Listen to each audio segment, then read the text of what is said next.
দিনদার স্ত্রী খুবই জরুরি, খুবই দরকার। তো এই জন্য দিনদারিতা দেখে মেয়েকে বিয়ে করা। আল্লাহ আমাদের সকলকে এই হাদিসগুলা বুঝে এর উপর আমল করার তৌফিক দান করেন। বিয়ে করার পর এবার আপনাদের সন্তান আসবে দুনিয়াতে। সন্তানটা ছেলে হতে পারে, মেয়ে হতে পারে। বলেন, সন্তান কি হতে পারে? মেয়ে হতে পারে। সন্তান ছেলে হোক মেয়ে হোক, এটা আল্লাহর পক্ষ থেকে নেয়ামত, ঠিক না? এটা আল্লাহর পক্ষ থেকে নেয়ামত। তো আল্লাহর পক্ষ থেকে নেয়ামত, এটা ছেলে হোক মেয়ে হোক, শুকরিয়া আদায় করা। মুসলিম শরীফের 2999 নম্বর হাদিসের বর্ণনা। ক্বালা রাসূলুল্লাহ সাল্লাল্লাহু আলাইহি ওয়াসাল্লাম, নবীজি বলেন, আজাবান লি আমরিল মুমিন, মুমিনের বিষয়টা বড় আশ্চর্য। ইন্না আমরাহু কুল্লাহু খাইর, মুমিনের পুরাটা বিষয় কল্যাণ আর কল্যাণ। মুমিনের জীবনটা কল্যাণ আর কল্যাণ। এর মানে মুমিনের জীবনের সুখ এটাও কল্যাণ, মুমিনের জীবনের দুঃখ এটাও কল্যাণ। এটা আবার কিভাবে কল্যাণ? ভালো করে বুঝেন। ইন আসাবাতহু সাররা শাকারা ফাকানা খায়রান লাহ, মুমিনের জীবনে যদি কল্যাণ আসে, মুমিন শুকরিয়া আদায় করে, এটা তার জন্য কল্যাণ হয়ে যায়। ওয়া ইন আসাবাতহু দাররা সাবারা ফাকানা খায়রান লাহ, মুমিনের জীবনে বিপদ আসলে মুমিন ধৈর্য ধারণ করে, ধৈর্য মুমিনের জন্য কল্যাণকর হয়ে যায়। তাহলে মুমিনের জীবনে সুখ আসলে শুকরিয়া, দুঃখ আসলে ধৈর্য। শুকরিয়াও কল্যাণ, ধৈর্য কল্যাণ। বলেন, শুকরিয়াও কল্যাণ, ধৈর্য কল্যাণ। তাহলে মুমিনের জীবনটাই আশ্চর্য। মুমিনের জীবনে সুখ আসবে, মুমিনের জীবনে দুঃখ আসবে। শুকরিয়া আদায় করবে যদি কল্যাণ পায়, দুঃখ পাইলে ধৈর্য ধারণ করবে। নবীজি বলেন, সমস্যা নাই, শুকরিয়াও তোমার জন্য কল্যাণ, ধৈর্য তোমার জন্য কল্যাণ। মেয়ে হইলে চেহারা কালো করা যাবে না। বলেন সবাই, মেয়ে হলে কি করা যাবে না? সূরা নাহলের 58 নম্বর আয়াতে আল্লাহ বলেন, ওয়া ইযা বুশিরা আহাদুহুম বিল উনসা যাল্লা ওয়াজহুহু মুসওয়াদ্দাও ওয়া হুয়া কাযীম। তাদের মধ্যে যদি কাউকে কন্যা সন্তানের সুসংবাদ দেওয়া হয়, কিছু মানুষ আছে এমন, তাদের চেহারাগুলা কালো হয়ে যায়, ভুরু কুসকায়, কপাল কুসকায়, ওয়া হুয়া কাযীম, মেজাজটা বেশি ভালো না। মেয়ে সন্তান হইছে, মেজাজটা খারাপ, কপাল কুসকায়, চেহারাটা কালো হয়ে যায়। মেয়েটার দাদা বাংলাদেশ থেকে ফোন দিছে, সৌদি আরব থেকে সন্তান আব্দুর রহমান, একটু আগে তোমার একটা ফুটফুটে কন্যা সন্তান দুনিয়াতে আসছে। মেয়ের বাপেরও চেহারা কালো। বন্ধুরা জিজ্ঞাসা করে, কি ব্যাপার, তোমার স্ত্রীর সন্তান সম্ভব ছিল, কি খবর? কইতে চায় না যে মেয়ে হইছে। শুধু মেয়ে হইলে এদের আপনার চেহারা খারাপ। 14 গোষ্ঠী আছে কিছু ফ্যামিলি, সবগুলার চেহারা কালো হয়ে যায়। মেয়ে হইছে, এই মেয়ে কি, এটা কি হের দোষ? মেয়ে দিছে কে বলেন? আল্লাহ দিছে। তাহলে মেয়ে হইলে চেহারা কালো করা যাবে না। যেগুলো বিয়ে করছেন নতুন নতুন, বলেন ছেলে মেয়ে যেটাই হোক না, কার নেয়ামত? মেয়ে হইলে কি চেহারা কালো করা যাবে? এবার আসেন, এক মেয়ে আছে কাদের, দেখি হাত তুলেন তো। এক মেয়ে, কয় মেয়ে? মাশাআল্লাহ, হাত নামান। তাখরিজুল মুসনাদ 3 নম্বর খণ্ড 294 নম্বর পৃষ্ঠা। ক্বালা রাসূলুল্লাহ সাল্লাল্লাহু আলাইহি ওয়াসাল্লাম, নবীজি সাল্লাল্লাহু আলাইহি ওয়াসাল্লাম বলেন, মান বুলিদাত লাহু ইবনা, কারো যদি একটা কন্যা সন্তান হয়, একটা কন্যা সন্তান হয়, ফালাম ইয়াইদহা, এই কন্যাকে যদি জীবন্ত কবর না দেয়, ওয়ালাম ইউহিনহা, অবজ্ঞা যদি না করে, ওয়ালাম ইউসির ওয়ালাদাহু আলাইহা, নিজের ছেলেকে কন্যার উপর যদি প্রাধান্য না দেয়, মানে ছেলেও আছে মেয়েও আছে, ছেলেটার বেশি আদর করে যদি এমন না হয়, ইয়ানি আয-যাকাত, নবীজি বলেন, অর্থাৎ ছেলেকে বেশি আদর ব্যাপারটা যেন এমন না হয়, আদখালাহুল্লাহু বিহাল জান্নাহ, এই এক কন্যার কারণে আল্লাহ ওই বাবাকে জান্নাতে প্রবেশ করাবেন। এক কন্যার বাবারা খুশি? তাহলে এক কন্যা, এর কারণে আপনি অবজ্ঞা করবেন না। মেয়ে বলে অবজ্ঞা না করা, ঠিক না? আল্লাহ আমাদেরকে বুঝার তৌফিক দান করেন। 2 কন্যা আছে কাদের? মাশাআল্লাহ, 2 কন্যা আপনার। আপনার তো আরো ভালো অবস্থা। তিরমিজি শরীফ 1914 নম্বর হাদিসের বর্ণনা। ক্বালা রাসূলুল্লাহ সাল্লাল্লাহু আলাইহি ওয়াসাল্লাম, আনাস রাদিয়াল্লাহু তাআলা আনহুর বর্ণনা, আল্লাহর রাসূল সাল্লাল্লাহু আলাইহি ওয়াসাল্লাম বলেন, মান আলা জারিয়াতাইন, কেউ যদি দুটি কন্যাকে লালন পালন করে, কয়জন? নবীজি বলেন, দাখালতু আনা ওয়া হুয়া আল জান্নাহ কাহাতাইন, আমি এবং ওই দুই কন্যার অভিভাবক এইভাবে পাশাপাশি জান্নাতে প্রবেশ করব। দুই কন্যার অভিভাবক, তো দুই কন্যার অভিভাবকরা চেহারা কালো, কপাল কুচকানো না খুশি? খুশি। আল্লাহ বুঝার তৌফিক দান করেন। আল জামিউস সগীরের 8083 নম্বর হাদিসে আসছে, ক্বালা রাসূলুল্লাহ সাল্লাল্লাহু আলাইহি ওয়াসাল্লাম, নবীজি বলেন, মা মিন মুসলিমিন তুদরিকুহু ইবনাতান, কোন মুসলমানের যদি দুটি কন্যা সন্তান হয়, ফায়ুহসিনু সুহবাতাহুমা, এই দুই কন্যাকে মুসলমান ভালোভাবে লালন পালন করে, সুন্দরভাবে লালন পালন করে, কন্যা বলে অবজ্ঞা না করে, ইল্লা আদখালাতাহুল জান্নাহ, ওই দুই কন্যা ওই বাবাকে জান্নাতে প্রবেশ করাবে। তিন কন্যা আছে কাদের দেখি? হ্যাঁ, তিন কন্যা। আপনার তো আরো ভালো অবস্থা।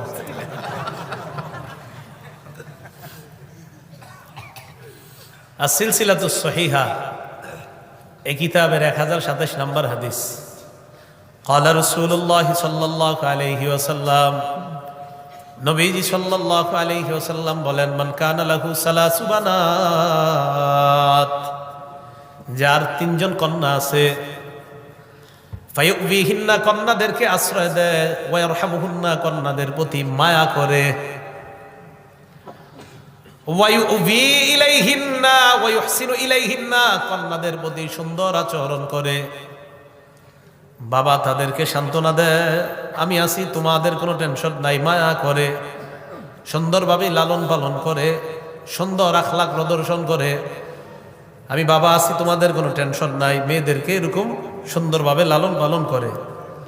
নবীজি সাল্লাল্লাহু আলাইহি ওয়াসাল্লাম বলেন, ওয়াজাবাত লাহুল জান্নাহ আল বাত্তা, আল বাত্তা আলাদা বলছে, আল বাত্তা মানে অবধারিত, ওয়াজাবাত মানে ওয়াজিব। নবীজি বলেন, ওই বাবার জন্য অবধারিত ভাবে আল্লাহর জান্নাত ওয়াজিব হয়ে যায়। কি হয়ে যায়? ওয়াজিব হয়ে যায় আল্লাহর জান্নাত। তিন বোন আছে কাদের? হ্যাঁ, তিন বোন। হ্যাঁ, পাঁচজন, আরো ভালো। তিন বোন আপনাদের না? মাশাআল্লাহ। সহিহুল আদাবিল মুফরাদ ইমাম বুখারীর আরেকটা কিতাব, এই কিতাবের 59 নম্বর হাদিস, ক্বালা রাসূলুল্লাহ সাল্লাল্লাহু আলাইহি ওয়াসাল্লাম, নবীজি বলেন, লা ইয়াকুনু লি আহাদিন সালাসু বানাত আও সালাসু আখাওয়াত, কোন ব্যক্তির যদি তিনজন কন্যা থাকে অথবা তিনজন বোন থাকে, কারো যদি তিনজন বোন থাকে, প্রথমে বলছে তিন কন্যা, তিন কন্যার তো বর্ণনা শুনলাম, তে হাদিসে আমার মুখ্য উদ্দেশ্য হলো তিন বোন আছে যাদের, ফায়ুহসিনু ইলাইহিন্না, বোনদেরকে যদি ভাই সুন্দরভাবে লালন পালন করে, অনেক বাবা মারা যায়, ভাই ওই বোনগুলার জন্য বাবার মতো হয়ে যায়, ঠিক না?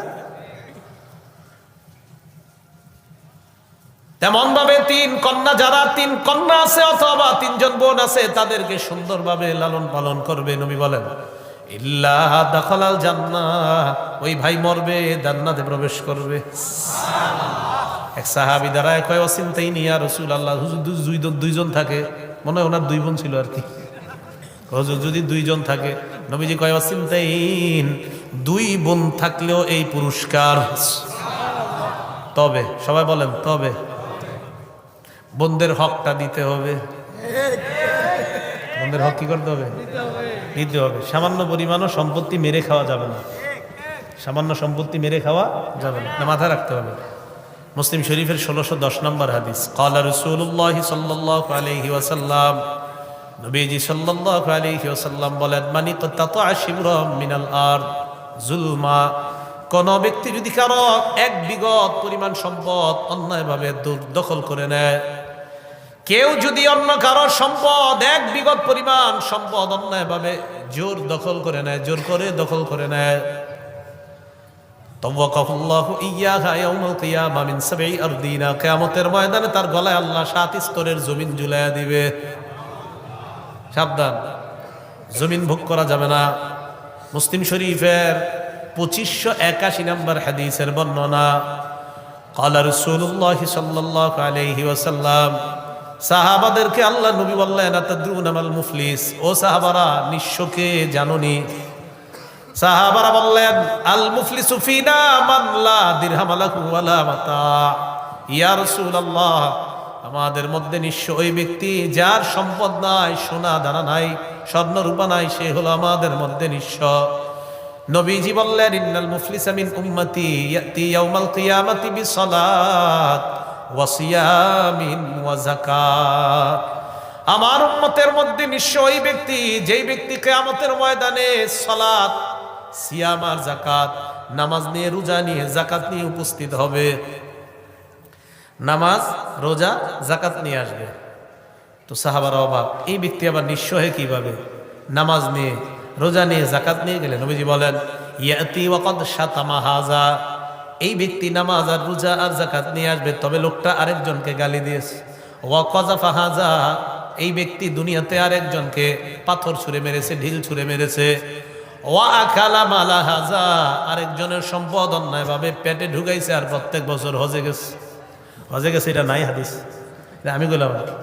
মনে করেন একজন আরেকজনের সম্পত্তি মারে আর প্রত্যেক রমজানে উমরা যায়, রমজানে উমরা করলে ফজিলত, উমরাতুন ফি রমাদান কাহাজ্জাতিন মাই, রমজানে উমরা করা মানে নবীজির সাথে হজ করার সওয়াব, সুবহানাল্লাহ।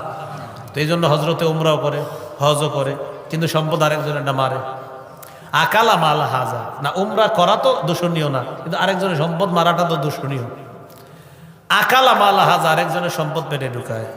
ওয়া সাফাকা দামা হাজা, আরেকজনের রক্তপাত ঘটায়, রক্ত প্রবাহিত করে।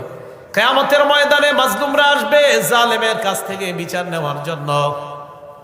কি বললাম? জালেমের কাছ থেকে কি নিতে আসবে? বলেন না একবার। বিচার চাবে, বিচার চাবে আল্লাহর কাছে। আল্লাহ, জালেম আমাদের উপর জুলুম করছে, বিচার চাই। খুব সাবধান, একটা চড়ুই পাখিরও যদি জুলুম করেন, এটাও আল্লাহর কাছে বিচার দিবেন। আর সেখানে মানুষ, কি বললাম, চড়ুই পাখিরও যদি জুলুম করেন, এটাও বিচার দিবে। নাসাই শরীফের 4446 নম্বর হাদিসে আছে, রাসূল সাল্লাল্লাহু আলাইহি সাল্লাম বলেন, মান কাতালা উসফুরান আবাসা, কেউ যদি একটা চড়ুই পাখিকে অন্যায়ভাবে হত্যা করে, আজ্জা ইলাল্লাহি ইয়াউমাল কিয়ামা, এই চড়ুই পাখি কিয়ামতের ময়দানে আল্লাহর কাছে মামলা দায়ের করবে তার বিরুদ্ধে। ইয়া রাব্বি ইন্না ফুলানান কাতালানি আবাসা, আল্লাহ, এই লোক আমার অনর্থক হত্যা করেছে। ওয়ালাম ইয়াকতুলনি লিমান ফাআল, আমাকে কোনো কারণে ছাড়াই হত্যা করেছে, মাবুদ আমি বিচার চাই। সেখানে মানুষ, সাবধান, জালেম হয়েন না, খুব বিপদে পড়ে যাবেন। চড়ুই পাখির উপরে জুলুম করলে বাঁচার রাস্তা নাই, তাহলে মানুষের উপর যদি জুলুম করা হয় বাঁচার রাস্তা থাকবে? আর মানুষের মধ্যে যদি মানুষটা ইমানদার হয়, হ্যাঁ, ইমানদার হইলে খায়ের। মাজলুমরা এসে বলবে, আল্লাহ বিচার চাই। ফায়ুতা হাদা মিন হাসানাতিহি, এক মাজলুমকে জালেমের নেক আমল দিয়ে দেওয়া হবে। দেওয়ার পর আরেক মাজলুম এসে বলবে, আল্লাহ বিচার চাই। ফায়ুতা হাদা মিন হাসানাতিহি, এই জালেমের থেকে নেক আমল আরেক মাজলুমকে দেওয়ার পর আরেকজন এসে বলবে, আল্লাহ বিচার চাই। ফাইন ফানিয়াত হাসানাতুহু, আমলনামা যদি শেষ হয়ে যায়, উখিযা মিন খাতায়া, যেই মাজলুমকে জালেমের থেকে নেক আমল দিতে পারে নাই, ওই মাজলুমের গুনাহগুলা নিয়ে জালেমকে দেওয়া হবে। সুম্মা তুরিহা ফিন্নার, এরপর কে জালেমকে গুনাহের সাগরের মধ্যে, কতজনের গুনাহ চিন্তা করেন, অভাব নাই তো, জুলুম যে কতজনের করছে, এই সব গুনাহের পাহাড় নিয়ে জাহান্নামে যাবে, নাউজুবিল্লাহ। তো নামাজ, রোজা, হজ, যাকাত কই গেল? জালেম হয়েন না। জালেম যদি হন তাহলে অবস্থা খারাপ হয়ে যাবে। বলছিলাম, বোনদেরকে লালন পালন করবেন, 3 বোন, এই 3 বোন আপনাকে জান্নাতে নিবে, শর্ত তাদের সম্পত্তি মেরে খাওয়ার চিন্তাও করা যাবে না। আল্লাহ কথাগুলা বুঝার তৌফিক দান করেন। আম্মা জান আয়েশা সিদ্দিকা রাদিয়াল্লাহু তাআলা আনহা, তিরমিজি শরীফের 1915 নম্বর হাদিস। আম্মা জান আয়েশা সিদ্দিকা বলেন, এক নারী আমার কাছে আসছে, এক মহিলা, ওয়া মাআহা ইবনাতান, মহিলার সাথে তার 2 মেয়ে আছে। আসার পর ফাসালাত, আমার কাছে সাহায্য চেয়েছে। আম্মা জান আয়েশা বলেন, ফালাম তাজিদ ইনদি গায়রা তামরা, আমার ঘরে একটা খেজুর ছাড়া আর কিছুই নাই। আম্মা জান আয়েশা বলেন ফাতাইতুহা, আমি খেজুরটা মহিলাকে দিয়ে দিলাম।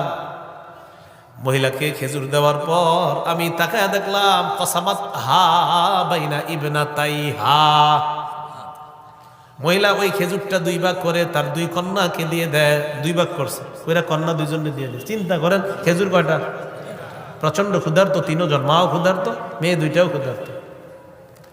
তো খেজুর দুই ভাগ দুইজনে দিস, দেওয়ার পর মেয়ে দুইটা খেজুর খাইছে। মা ফালাম তাকুল শাইআন মিনহা শাইআন, মা কিছু খায় নাই। আম্মা জান আয়েশা বলেন একটু পরে মা আর দুই মেয়ে চলে গেছে। নবীজি সাল্লাল্লাহু আলাইহি সাল্লাম ঘরে আসছে। আসার পর আমি বললাম, নবীজি বলেন আয়েশা মানিবতুলিয়া বিন হাদিহিল বানাত, দুনিয়ার কোন মানুষকে যদি এই কন্যা দ্বারা পরীক্ষা করা হয়, কন্যা পরীক্ষা হয়ে যায়, মাঝে মাঝে একটা মেয়ের বাবা কতটা পেরেশানির মধ্যে থাকে 20 বছর হওয়ার পর যখন বিয়ে না হয়, ঠিক না, কত পেরেশান।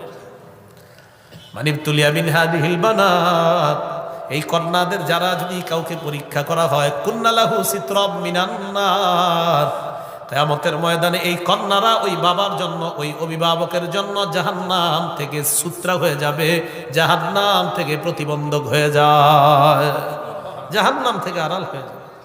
তাহলে বুঝাইতে চাইলাম কন্যা হইলে চেহারাটা কালো করা যাবে না। ওই যে ছেলে হোক মেয়ে হোক, এটা আল্লাহর নেয়ামত, এর মধ্যে কন্যা যদি হয় চেহারাটা কালো করা যাবে না। আল্লাহ আমাদেরকে বুঝার তৌফিক দান করেন। ছেলে মেয়ে হওয়ার পর এখন আপনার কি করণীয়? সূরা তাহরিমের 6 নম্বর আয়াতে আল্লাহ বলেন, ইয়া আইয়ুহাল্লাযীনা আমানু কু আনফুসাকুম ওয়া আহলিকুম নারা, হে ঈমানদার, নিজেদেরকে এবং পরিবারকে আগুন থেকে বাঁচাও। ওয়াকুদুহান নাস ওয়াল হিজারা, যেই আগুনের জ্বালানি হলো মানুষ এবং পাথর। বলেন আগুনের জ্বালানি কি মানুষ এবং পাথর? তো আল্লাহ রব্বুল আলামিন বললেন মানুষ এবং পাথর, যেই আগুন আমি মানুষ আর পাথর দিয়ে জ্বালাবো, এই আগুন থেকে নিজেরা আর পরিবারকে বাঁচাও।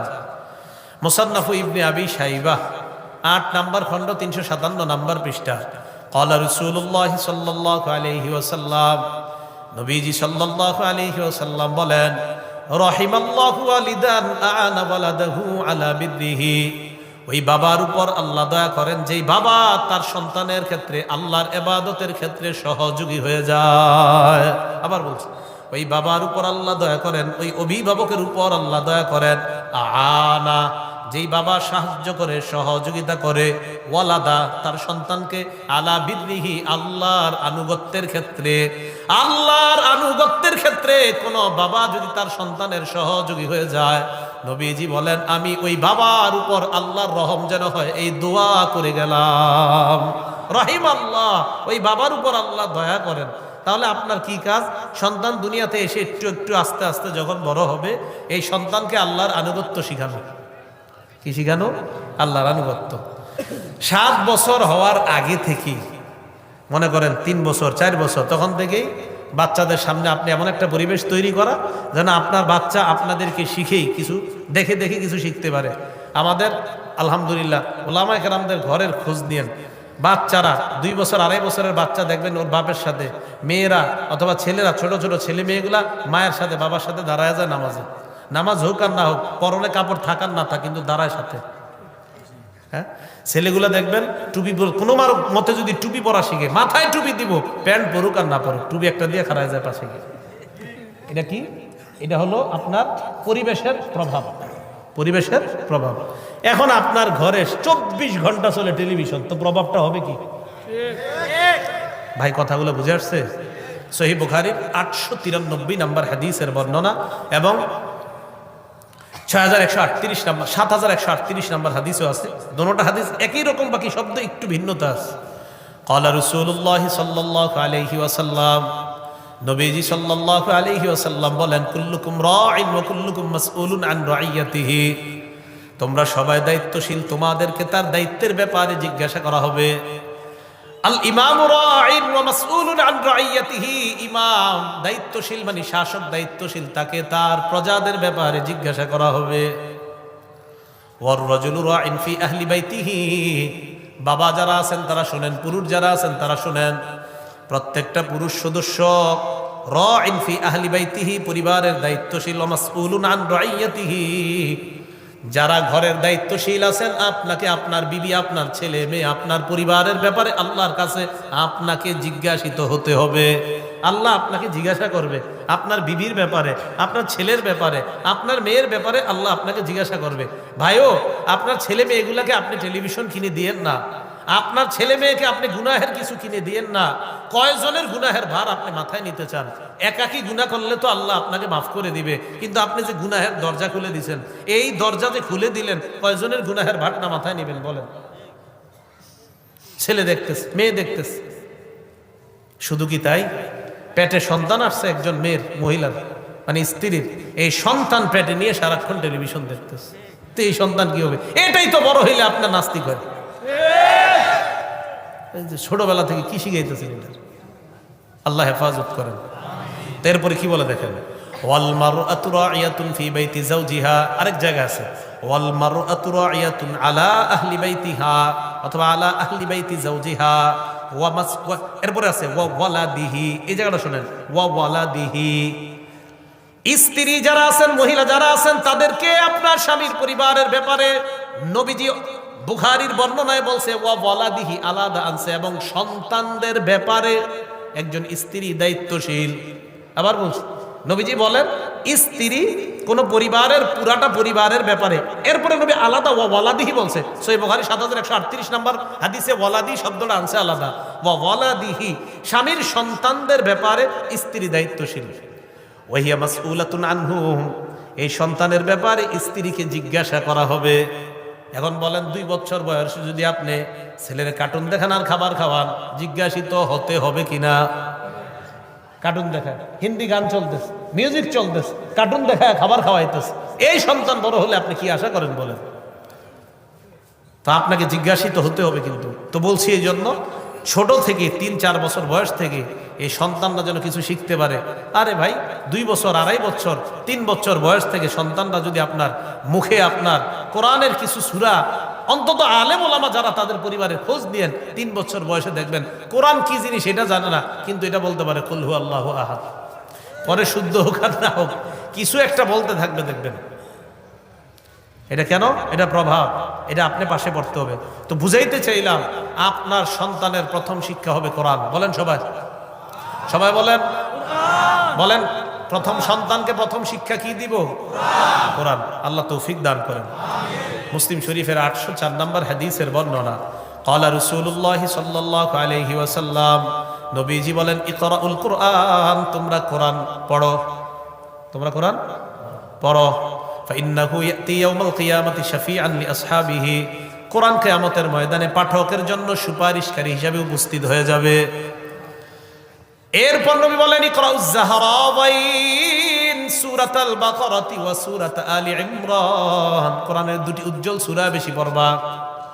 একটা হলো সূরা বাকারা আর একটা হলো সূরা আলি ইমরান। ফাইন্নাহুমা ইয়াতিয়ানি ইয়াউমাল কিয়ামাতি কাআন্নাহুমা গামামাতান আও গায়ায়াতান আও ফিরকান মিন তায়রিন সাওয়াফ ফাতুহাজ্জানি আন আসহাবিহিমা।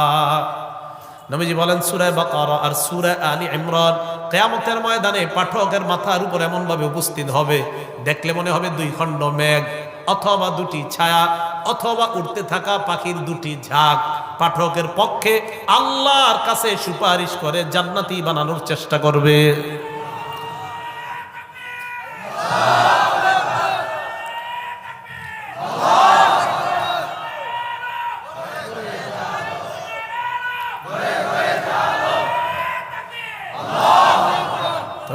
সন্তানকে প্রথম শিক্ষা কি দিবেন?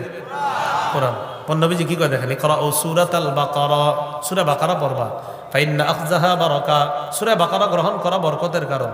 ওয়া তারকাহা হাসরা, সূরা বাকারা ছেড়ে দেওয়া লাঞ্ছনার কারণ। ওয়ালা তাসতাতিউহাল বাতালা, সূরা বাকারা যারা যেই ঘরে পড়বে, গণকরা, জাদুকররা সূরা বাকারার সাথে মোকাবেলা করতে পারবে না। আপনার ঘরে যদি মনে হয় যে শয়তানের উৎপাত বেড়ে গেছে, ওই ঘরেও সূরা বাকারা পড়া শুরু করে দেন। সন্তানকে শয়তানের প্রভাব থেকে মুক্তি রাখতে চান, আপনার সন্তানরা ইদানিং কেমন যেন করতেছে, ওর আশেপাশে সূরা বাকারা প্রচুর পরিমাণে পড়া শুরু করে দেন। মুসলিম শরীফের 339 নম্বর হাদিসের বর্ণনা, ক্বালা রাসূলুল্লাহ সাল্লাল্লাহু আলাইহি ওয়াসাল্লাম, নবীজি বলেন লা তাজআলু বুয়ুতাকুম মাকাবিরা লিশ-শাইতান, লা তাজআলু বুয়ুতাকুম মাকাবিরা, তোমরা তোমাদের ঘরগুলাকে গোরস্থান বানায়ও না।